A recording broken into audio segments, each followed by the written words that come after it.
E aí, tudo bem? A gente está meio que habituado já à ideia de que o mundo em que vivemos, os nossos dias, passam por inúmeras, infinitas, sucessivas transformações. Praticamente para qualquer lugar que a gente olhe, história, moda, cultura, arte, medicina, engenharia, sei lá, arquitetura, é possível encontrar alguma coisa, algum conceito, alguma prática que a gente vai olhar e vai dizer: olha, não dá mais para conceber isso ou aquilo da maneira como concebíamos há 5, 10, 3, 2 anos.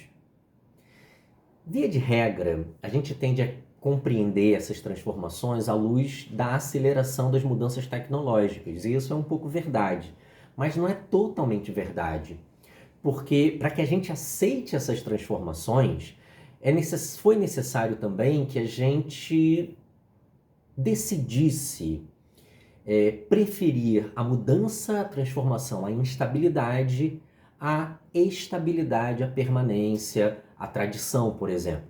Eu sou Guido Conrado, sou mestre e doutor em filosofia, teórico das artes e da moda, autor do livro Moda, uma trama filosófica. E hoje eu vou falar aqui de um conceito que me parece bastante importante para compreender as mudanças contemporâneas, que é o conceito de multidão. Por quê? Porque me parece que... Lembra, por exemplo, de quando surgiu a possibilidade de clonagem humana? Muita gente estava interessada em saber se era possível ou não clonar seres humanos, mas uma massa considerável de pessoas não estava nem interessada em saber se era possível, porque consideravam aí, a partir de um interdito moral, que essa possibilidade de clonagem de humano era algo inaceitável. Então, veja bem, não basta que a tecnologia ou a mudança ou a transformação se anunciem. É necessário que a gente, por alguma razão, aprenda, ou foi necessário que a gente tenha aprendido a desejar a mudança e a suspeitar da estabilidade.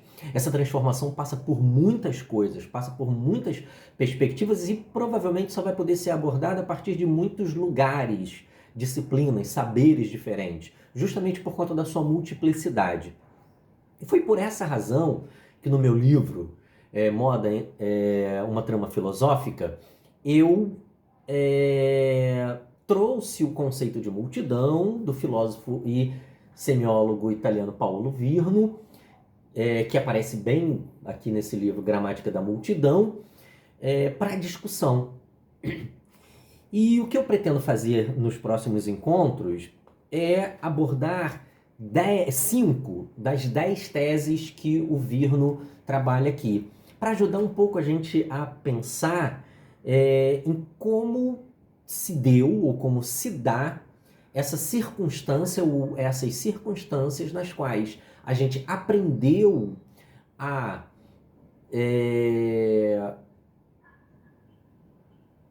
desejar a instabilidade em lugar da segurança da estabilidade. As teses, então, que eu vou abordar são tese 3, onde o Virno diz que, estou anotando aqui, que não dá para guardar de memória, onde o Virno diz que a multidão reflete a crise da sociedade do trabalho, então multidão tem a ver com trabalho, produção, consumo, essa reconfiguração a partir do momento em que a gente passa a desejar o instável não permanente, passa a decidir construir sobre a areia e não sobre a rocha. A gente muda a maneira como trabalha, como produz, como consome. E a multidão, então, ela é por vir numa ferramenta, mas ao mesmo tempo é uma representação, uma evidência dessas próprias transformações. Uma ferramenta para entender, mas também uma consequência dessas próprias transformações. A tese 4, onde o Virno vai falar que há uma separação no mundo do trabalho contemporâneo entre tempo do trabalho e tempo do não trabalho, então não existe mais lazer. Toda a nossa vida foi, de alguma maneira, consumida e subtraída à lógica da produtividade. A tese 5, onde ele vai falar uma coisa que parece parecido, mas semelhante, mas é um pouco diferente, onde ele vai dizer que no pós-fordismo, na contemporaneidade, há um divórcio entre tempo de trabalho e tempo de produção. Então, isso é uma, né, para um marxiano, então, é uma coisa, um conceito, uma discussão bastante interessante.